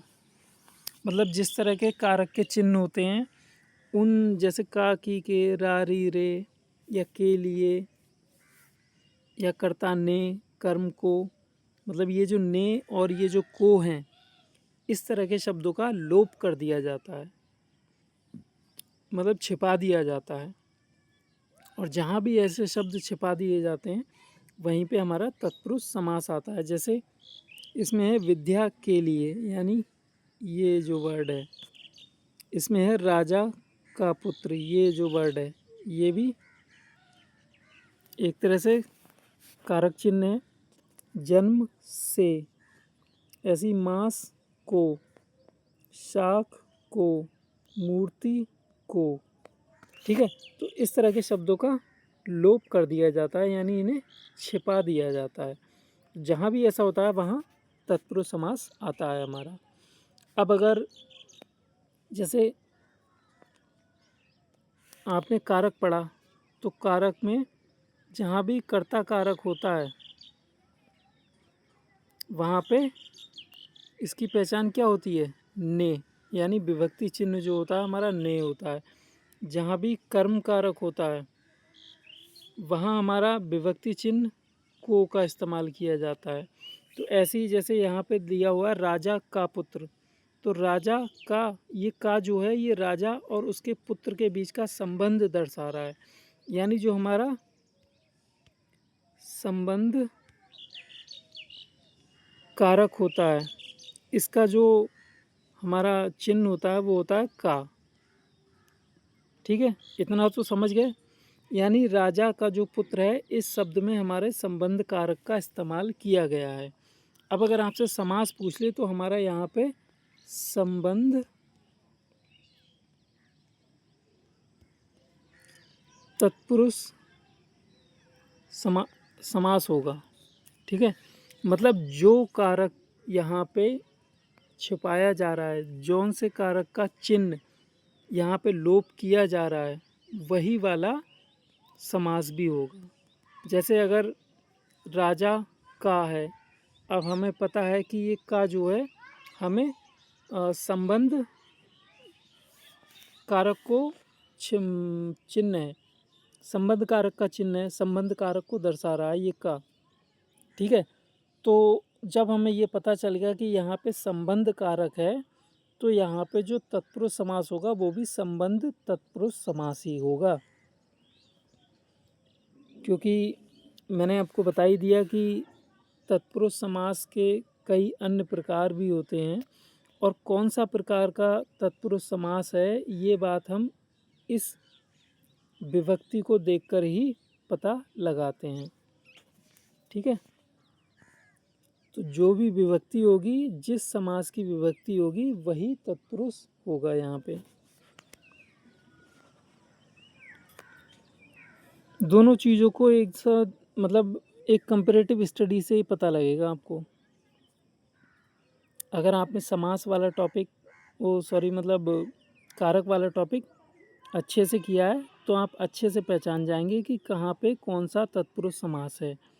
अगर जैसे कारक जहाँ पे संबंध कारक है तो वहाँ पे संबंध तत्पुरुष समास होगा। जैसे जन्म से अंधा, ठीक है, यहाँ पे से का इस्तेमाल हुआ है तो से हमारा कौन सा समास है, सॉरी कौन सा कारक है। या मांस को खाने वाला, तो को हमारा यहाँ पे कौन से कारक को दर्शा रहा है, तो वही तत्पुरुष समास होगा। आगे और भी एक्सप्लेन करूँगा। जैसे कर्म तत्पुरुष समास है, करण तत्पुरुष समास है, संप्रदान तत्पुरुष समास है। तो जैसे आप जानते हैं कि संप्रदान कारक जो होता है उसकी पहचान होती है के लिए, ठीक है।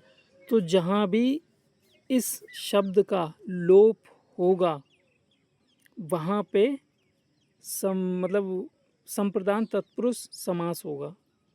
जहाँ पर भी जिस वाक्य में भी के लिए विभक्ति का लोप किया जाएगा तो उस वाक्य में संप्रदान तत्पुरुष समास होगा। या फिर जहाँ भी जिस वाक्य में भी किसी चीज़ से अलगाव की स्थिति दर्शाई जाए, जैसे उदाहरण के तौर पे अगर मैं आपको बताऊं, जैसे सीमा कुत्ते से डर गई। अब जिस चीज़ से हम डरते हैं उससे दूर भागते हैं। अब दूर भागने का मतलब है कि हमारा वहाँ पे अपादान कारक का हमने इस्तेमाल किया। दूर भागना अपादान कारक को दर्शाता है। तो ऐसे ही अगर मैं आपको एक वाक्य दे दूं, सीमा कुत्ते से डर गई। डर जाना मतलब कुत्ते से दूर हो जाना। अब मैं आपसे पूछूं कि इसमें कौन सा तत्पुरुष समास है, तो वहाँ पे आप साधारण जवाब देंगे कि यहाँ पे अपादान तत्पुरुष समास है, ठीक है। इस तरह से होता है ये। तो ये जो आपके तत्पुरुष समास के जो भेद होते हैं, एक होता है कर्म तत्पुरुष, करण तत्पुरुष, संप्रदान तत्पुरुष, अपादान तत्पुरुष, संबंध तत्पुरुष और अधिकरण तत्पुरुष। यानी तत्पुरुष समास के 6 भेद होते हैं। अब मैं आपको उदाहरण देता हूँ इन चीज़ों के। सबसे पहले कर्म तत्पुरुष के उदाहरण। अब हम जानते हैं कि कर्म कारक जो होता है हमारा, उसकी पहचान होती है, मतलब कर्म कारक हमारा जहाँ भी होगा वहाँ विभक्ति हमारी को लगी हुई होती है।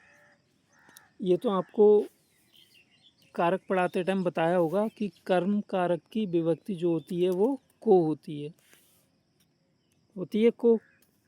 अब बात आ जाती है समास में। समास में क्या होता है, विभक्ति का लोप होता है।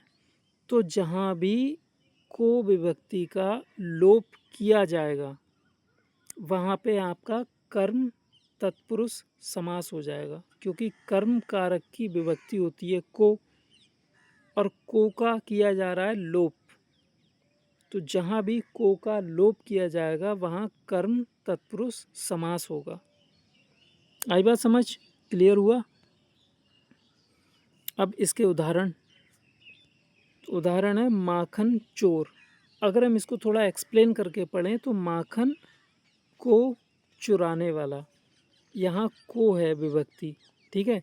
जबकि माखन चोर में हम इस को विभक्ति का लोप कर रहे हैं, यानी छिपा रहे हैं इसको, ठीक है।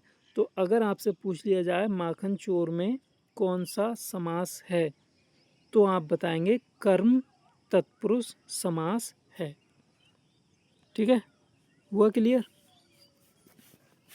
ऐसे ही अगला उदाहरण आपका स्वर्ग प्राप्त, यानी स्वर्ग को प्राप्त। गगन चुंबी यानी गगन को चूमने वाला। ऐसी रथ चालक यानी रथ को चलाने वाला। यहाँ सब में को आ रहा है तो हमारा कर्म तत्पुरुष समास होगा यहाँ पे।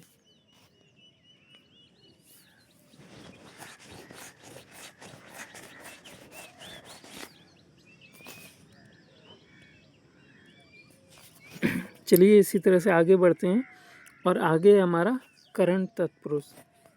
अब आ जाते हैं करण कारक पे। तो करण कारक की पहचान क्या होती है, विभक्ति क्या होती है? तो जहाँ भी करण कारक की बात होती है वहाँ के द्वारा विभक्ति आती है।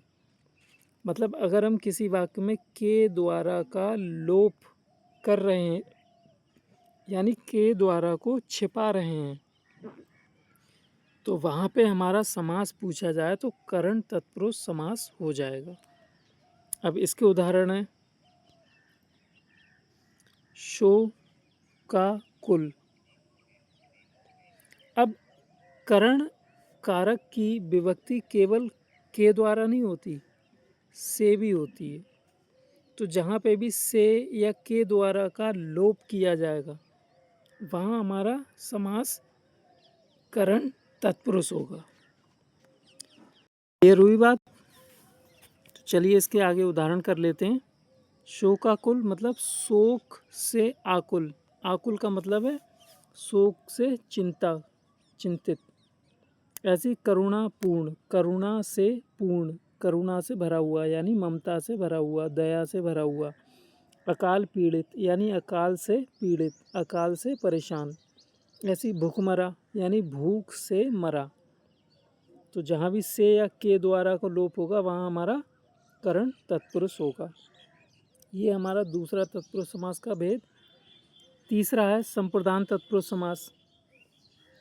तो संप्रदान तत्पुरुष आप जानते हैं संप्रदान कारक की विभक्ति होती है के लिए। तो जहाँ पे भी इस के लिए का लोप हो यानी के लिए को छुपाया जाए, जैसे सत्याग्रह यानी सत्य के लिए आग्रह। तो यहाँ पे ये जो के लिए है इसको हमने छुपा दिया और इसको छोटा करके लिख दिया सत्याग्रह। ठीक है, तो के लिए को हमने छिपा दिया। तो जहाँ पे भी हम के लिए को छिपाएंगे वहाँ हमारा संप्रदान तत्पुरुष समास हो जाता है। ठीक है, इसके और भी उदाहरण है। प्रयोगशाला यानी प्रयोग के लिए शाला। शाला मतलब कहते हैं घर को, जगह को। रसोई के लिए घर यानी रसोई घर। इसमें यज्ञ के लिए शाला यानी यज्ञशाला। देश के लिए भक्ति, यहाँ पे भी के लिए को लोप कर दिया और देशभक्त भक्ति। ऐसी विद्या के लिए आलय मतलब विद्यालय। ठीक है, तो यहाँ पे के लिए का लोप कर दिया तो यहाँ पे ये हमारे जो भी होंगे वो सारे संप्रदान तत्पुरुष के अंडर में जाएंगे। अगला है आपका अपादान तत्पुरुष। और मैंने आपको बताया था कि अपादान कारक वहाँ होता है जहाँ किसी से अलगाव की स्थिति होती है। मतलब जिस वाक्य को पढ़ने से हमें ऐसा लगे कि कोई किसी से अलग हो रहा है, ठीक है, तो वहाँ पे हम अपादान तत्पुरुष समास लगाएंगे। इसके उदाहरण हैं जीवन से मुक्ति यानी जीवन से अलग हो जाना। ऋण से मुक्ति यानी ऋण से दूर हो जाना। रोग से मुक्ति यानी रोग से दूर हो जाना। पाप से मुक्ति यानी पाप से दूर हो जाना। बंधन मुक्ति यानी बंधन से मुक्त हो जाना या दूर हो जाना। नेत्रहीन मतलब नेत्रों से हीन हो जाना यानी नेत्र चले जाना, दूर चले जाना, यानी नेत्र रोशनी आइज़ आपकी बेकार हो जाना। ऐसी धनहीन यानी धन से दूरी। गुणहीन गुणों से दूरी। विदारहित यानी विद्या से दूरी। और पथभ्रष्ट यानी पथ से दूर हो जाना, सही पथ से दूर हो जाना, उसे पथभ्रष्ट कहते हैं। ऐसी अगला टाइप हमारा संबंध तत्पुरुष समास। अब संबंध, इसकी विभक्ति क्या होती है? का है, के है, की है। ठीक है, इस तरह के जो विभक्तियाँ आती हैं वो संबंध कारक में आती है। और जहाँ पे भी इन विभक्तियों को हम छिपाएंगे वहाँ संबंध तत्पुरुष समास हो जाएगा। ठीक है, इसके भी एग्जाम्पल करा देता हूँ आपको। जल धारा यानी जल की धारा। जल में और धारा में इस की ने संबंध जोड़ दिया। जल की धारा या हवा की धारा या दूध की धारा। ठीक है, तो संबंधी तो जोड़ ला ये की। तो जहाँ पे भी हम इस विभक्ति का लोप करेंगे वहाँ पे हमारा संबंध तत्पुरुष समास हो जाएगा। अगला एग्जाम्पल है इसका, गृह का स्वामी, यहाँ पे का लोप होगा। ऐसे भू का दान, ठीक है, यहाँ भी का लोप हो गया। सेना का पति, ये भी का हो गया। की का लोप, का लोप। इसी तरह से यहाँ पे भी का लोप हो गया, उद्योगपति। तो यहाँ संबंध कारक के विभक्तियों का लोप हो रहा है, तो यहाँ पे हमारा जो समास होगा वो संबंध तत्पुरुष समास हो जाएगा। नेक्स्ट है छठा प्रकार इसका, अधिकरण तत्पुरुष समास। अब अधिकरण तत्पुरुष, अधिकरण की जो विभक्ति होती है वो होती है में या पर। ये जो हो गई अधिकरण कारक की विभक्ति हो गई में या पर। तो जहाँ पे भी में का या जहाँ पे भी पर का लोप होगा, यानी इनको छुपाया जाएगा, तो वहाँ हमारा अधिकरण तत्पुरुष समास होगा। जैसे ग्राम वास, यानी ग्राम में वास, यानी गांव में रहना। तो इसमें में आ रहा है ना विभक्ति में, और इस में को हम छिपा रहे हैं, तभी तो ग्रामवास होगा। मतलब ग्राम में वास को जब हम शॉर्टकट में लिखेंगे तो ग्रामवास लिखेंगे, ठीक है। हमने इसमें से में को छिपा दिया, तो यहाँ पे हमारा कौन सा समास हो गया, अधिकरण तत्पुरुष समास। इसके बाकी के उदाहरण हैं, गृह प्रवेश यानी घर में प्रवेश, जल समाधि यानी जल में समाधि लेना, पर्वतारोहण यानी पर्वत पर आरोहण,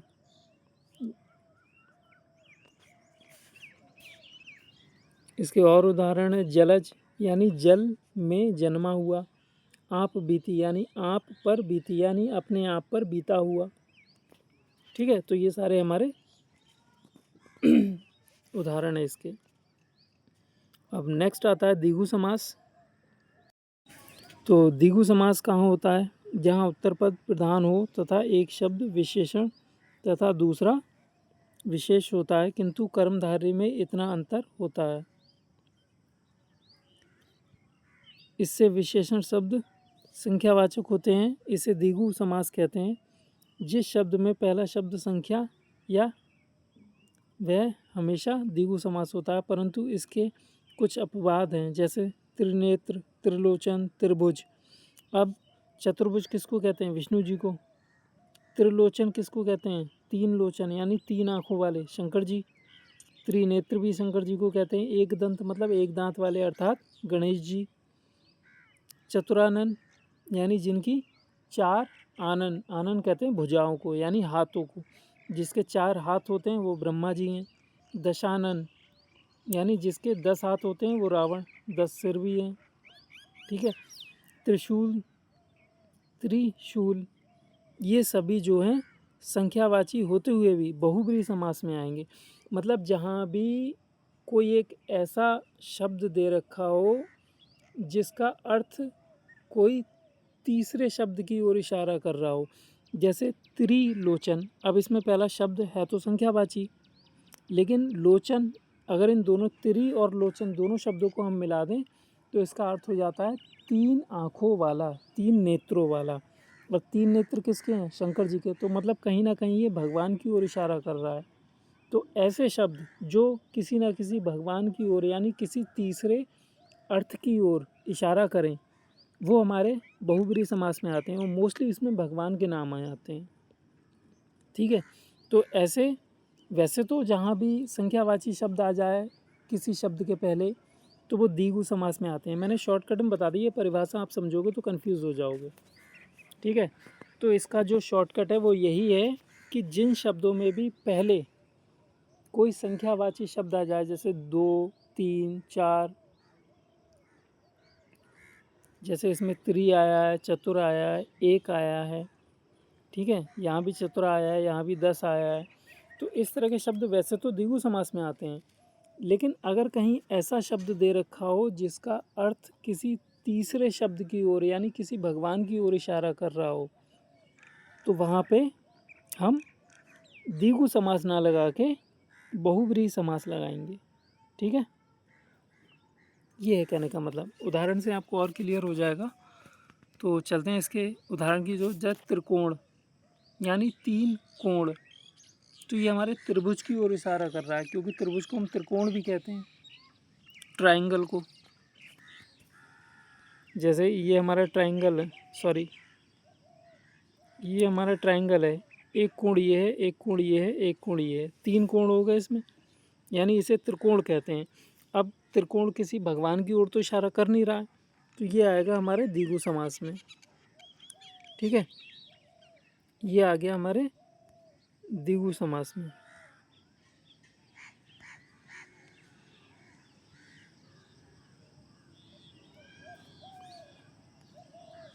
ठीक है, यहाँ तो ये द्विगु समास का उदाहरण हो गया। चौराहा भी द्विगु समास का, यानी 4 राहों का समूह हो गया।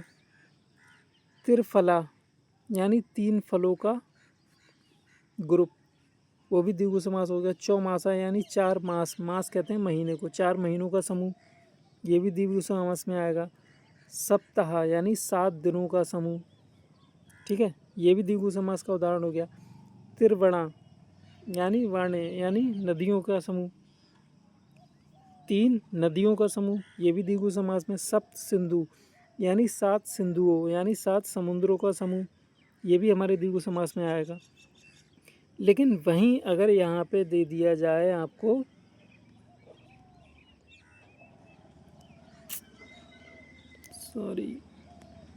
यहाँ पे आपको दे दिया जाए त्रिनेत्र यानी 3 नेत्र, तो ये हल्के हल्के कहीं ना कहीं इशारा कर रहा है शिव जी की तरफ, भगवान जी की तरफ, जिनकी 3 नैन यानी 3 नेत्र यानी 3 आँखें हैं। तो जैसे ही ये त्रिनेत्र शिव जी की ओर इशारा करे और ऑप्शन में आपको बहुव्रीहि समास दिया हो, तो आप आंखें मीच के बहुव्रीहि लगाएंगे, फिर द्विगु नहीं लगाएंगे। ठीक है, ये बस डिफरेंस है इसमें। अब जैसे यहाँ चतुर्भुज की बात हो रही है, ठीक है, और चतुर्भुज का मतलब होता है 4 भुजाओं का समूह। ठीक है, अब अगर सीधे सीधे पूछे 4 भुजाओं का समूह और ऑप्शन में बहुव्रीहि दिया हुआ नहीं है, तो आप लगाओगे द्विगु। और अगर ऑप्शन में बहुव्रीहि भी है दिया हुआ, और आप अच्छी तरह जानते हैं कि 4 भुजाएं गणेश जी की चतुर्भुज, ठीक है, ब्रह्मा जी की हैं, तो फिर बात हमारी बहुव्रीहि समास की तरफ चली जाएगी। ये चीज़ आप ऑप्शन देख के पता लगाओगे। अगर बहुव्रीहि समास दिया हुआ है तो चतुर्भुज हमारा बहुव्रीहि समास में जाएगा, और अगर ऑप्शन में बहुव्रीहि दिया हुआ नहीं है तो आप डेफिनेटली आँख मीच के द्विगु समास लगाएंगे। ठीक है, चलिए बाकी इसके और उदाहरणों की तरफ चलते हैं।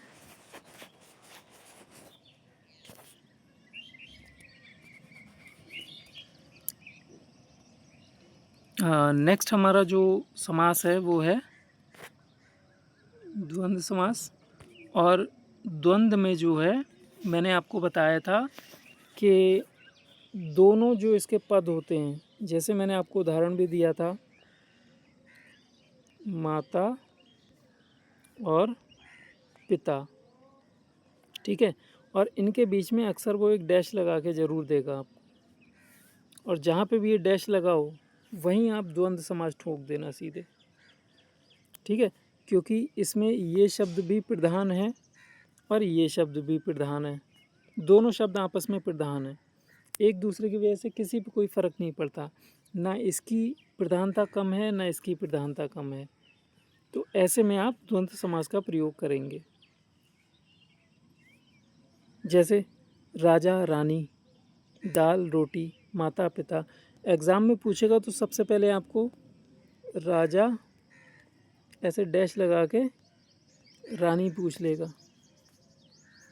अगर डैश लगा हुआ है तो आप सीधे सीधे पहुंच जाएंगे द्वंद्व समास की ओर। और कभी कभी अगर ना भी दे तो भी आप देख लीजिएगा कि राजा का अपना महत्व है, रानी का अपना महत्व है।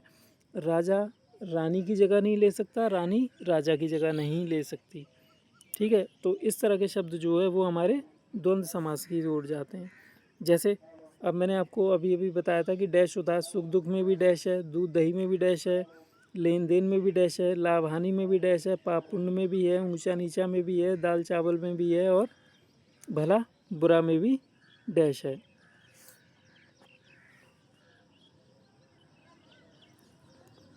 ठीक है, तो जहाँ भी आप डैश देखें वहाँ आप सीधे सीधे द्वंद्व समास को लगा देंगे। ठीक है, अब नेक्स्ट आता है बहुब्रीहि समास। इस बहुब्रीहि समास की जो पहचान है वो मैं आपको पहले ही बता चुका हूँ। अगर नील और कंठ, नील का मतलब है नीला और कंठ का मतलब होता है गला, अगर इन दोनों शब्दों को जोड़े तो नीलकंठ बना। लेकिन नीला कंठ किसका है? भगवान शिव का, क्योंकि उन्होंने विष पिया था समुद्र मंथन के टाइम पे। ठीक है, तो उनका कंठ पूरा नीला हो गया था। तो नीलकंठ कहीं ना कहीं हमारे भगवान शिव की ओर इशारा कर रहा है। ठीक है, और ऑप्शन में यहाँ पे बहुब्रीहि समास भी है दिया हुआ, तो आप बिना देखे बिना सोचे सीधे बहुब्रीहि लगा देंगे। और सपोज़ अगर ऑप्शन में बहुब्रीहि समास नहीं है दिया हुआ तो नील और कंठ आ जाए, तो नील का मतलब नीला, ठीक है, और कंठ का मतलब गला। तो एक तरह से गले की विशेषता बताएगा वो कि गला जो है वो कैसा है, नीला। ठीक है, तो वहाँ पे विशेषता जब बताएगा तो आप वहाँ पे कर्मधारय समास लगाएंगे, क्योंकि कर्मधारय समास की पहचान ही यही होती है, एक विशेषण होता है और वहाँ पे विशेष होता है। अब नीलकंठ में कंठ मतलब गला, ये हो जाएगा विशेष, और नीला उसकी विशेषता हो जाएगी, गला कैसा है, नीला।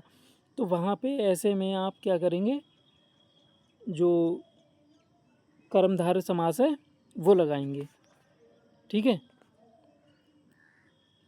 और अगर बात वहाँ पे ऑप्शंस में बहुब्रीहि समास की हो तो फिर आप बहुब्रीहि लगाएंगे। ठीक है ना, आई बात समझ?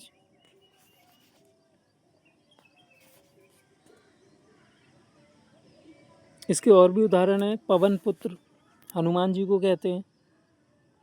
ठीक है, अगर वहाँ पे बहुब्रीहि है ऑप्शन में तो आप बहुब्रीहि लगाएंगे जहाँ भी पवन पुत्र की बात आ जाएगी। लेकिन अगर ऑप्शन में बहुब्रीहि समास नहीं है और पवन पुत्र दिया हुआ है, तो पवन का पुत्र, यानी पुत्र है मतलब बेटा है किसका, पवन का, तो वहाँ पे कर्मधारय समास आ जाएगा, क्योंकि एक विशेष आ जाएगा और एक विशेषण आ जाएगा। ठीक है, क्योंकि विशेषण और विशेष की बात कर्मधारय समास में होती है। अगर बहुब्रीहि है दिया हुआ तो वो बात हनुमान जी की ओर इशारा करेगी, तो आप फिर बहुब्रीहि समास लगाएंगे। और अगर बहुब्रीहि समास में ऑप्शन ही ना दिया हो तो आप फिर कर्मधारय की ओर जाएंगे। ऐसी आगे का उदाहरण है एकदंत, चक्रधर, गजानन, लंबोदर, लंबा है उदर यानी लंबे पेट वाला गणेश जी, पीताम्बर है, चतुरानन है, वीणा पाणी है, चंद्रमौली है। चंद्रमौली का मतलब जिसके सिर पे, मौली कहते हैं माथे को और चंद्र कहते हैं चंद्रमा को, तो जिसके माथे पे चंद्रमा यानी अर्थात शिव जी। ठीक है, तो यहाँ भी आप बहुब्रीहि समास लगाएंगे। अगला ही समास है कर्मधारय, जिसकी विशेषता मैं आपको बता चुका हूँ। कर्मधारय समास में एक विशेषण होता है, एक विशेष होता है। ठीक है, तो जहाँ भी विशेषण और विशेष की बात होगी वहाँ आप कर्मधारय समास लगाएंगे। और इसके जो उदाहरण हैं, जैसे घन श्याम, श्याम मतलब बादल और घन मतलब घने, तो बादल कैसे हैं, घने। यहाँ बादल जो हो गए वो विशेष्य हो गया, और विशेषण उनकी ये विशेषता क्या है कि वो घने हैं, तो घन श्याम मतलब घने बादल। बादल कैसे हैं, घने। तो यहाँ पे विशेषण और विशेष की बात हो रही है, तो इस तरह के शब्द जो है वो हमारे कर्मधारय समास में जाते हैं। जैसे काली मिर्च, मिर्च की विशेषता है कि वह काली है, तो काली हो जाएगा विशेषण और मिर्च हो जाएगी विशेष्य, और विशेषण विशेष्य की जहाँ भी बात होगी वो आपके कर्मधारय में जाएंगे। तो काली मिर्च, ग्रंथ, रथ, इसे कमल, नयन यानी नयन कैसे हैं, कमल के समान। नील कमल यानी कमल कैसा है, नीला। पीतांबर, पीत अंबर, अंबर कहते हैं वस्त्रों को और पीत कहते हैं पीले को, यानी पीतांबर का मतलब हो गया पीले वस्त्रों वाला। या तो यहाँ ब्रह्मा जी आ सकता है। अगर ऑप्शन में यहाँ भी आपको बहुब्रीहि समास दिया हुआ है तो पीताम्बर कहते हैं ब्रह्मा जी को, फिर वहाँ आप बहुब्रीहि लगाएंगे। लेकिन अभी हम बात कर रहे हैं कर्मधारय समास की, तो यहाँ पे पीली विशेषता हो जाएगा और अंबर कहते हैं वस्त्रों को, यानी वस्त्र कैसे हैं, पीले, तो विशेषण और विशेष की बात हो जाएगी। तो ऐसे में आप कर्मधारय समास लगाएंगे। ऐसी महात्मा यानी महान है जो आत्मा, ऐसी सज्जन मतलब सच्चा है जो जन, यानी जो व्यक्ति सच्चा है उसके लिए। ठीक है, तो ये हमारे आज के जो क्लास थी, उम्मीद है आपको समझ आई होगी। क्लास हालांकि थोड़ी लंबी हो गई है, तो जहाँ भी समझ ना आई हो आप लोगों से रिक्वेस्ट है कि इस क्लास को 1 से 2 बार आप रिवीज़न करके देखें। मैंने हालांकि वैसे तो मैं रिवीज़न क्लासेस चला रहा हूँ ये आपके रिवीज़न के लिए, लेकिन कहीं कहीं कोई कोई चीज़ ऐसी होती है जिसे एक्सप्लेन करना बहुत ज़रूरी हो जाता है, क्योंकि बिना एक्सप्लेनेशन के आप कुछ नहीं कर पाएंगे। तो मैंने पूरी कोशिश की है अपनी तरफ से कि आपको ये बहुत अच्छे से रिवीज़न हो, बहुत अच्छे से एक्सप्लेनेशन फिर से समझ में आ जाए, अंतर समझ आ जाए। तो आज की क्लास के लिए मैं आपसे यही कहूँगा, क्योंकि कॉन्सेप्चुअल क्लास थी आज, कोई क्वेश्चंस नहीं थे, तो इसको आप 1 से 2 बार और देखें 2x की स्पीड में ही सही, तो आपको बहुत अच्छे से समझ आएगी। क्योंकि जितना भी मैं कोशिश कर सकता था आपको समझाने की मैंने समझाया। फिर भी अगर कोई प्रॉब्लम हो तो आप कमेंट बॉक्स में मुझे कमेंट कर सकते हैं, आपके हर कमेंट का जवाब ज़रूर मिलेगा आपको। तो आज के लिए बस इतना ही, और मिलते हैं अपनी अगली क्लास में। और अगली क्लास में मैं आपको जो पर्यायवाची शब्द हैं, कुछ मुहावरे और भी हैं, हालांकि इसमें बहुत कम मुहावरे हैं, जो भी हैं इम्पोर्टेंट ही हैं, और इम्पोर्टेंट और भी बहुत सारे मुहावरे हैं वो भी मैं आपको पढ़ाऊँगा, पूरी लिस्ट दूंगा आपको। ये 2-4 मुहावरों से काम नहीं चलेगा, लोकोक्तियाँ भी हैं, तो वो मैं आपको अगली क्लास में दूंगा। और अगली क्लास आपको कल जल्दी ही मिलेगी। तो आज के लिए बस यहीं तक, नमस्कार। और आप लोगों का बहुत बहुत धन्यवाद क्लास को ज्वाइन करने के लिए। अगर अच्छा लगा हो क्लास तो लाइक करें, शेयर करें, अपने दोस्तों को भी बताएं, और चैनल पे अगर नए हों तो सब्सक्राइब करें। बाकी मिलते हैं अपनी अगली क्लास में, तब तक के लिए धन्यवाद।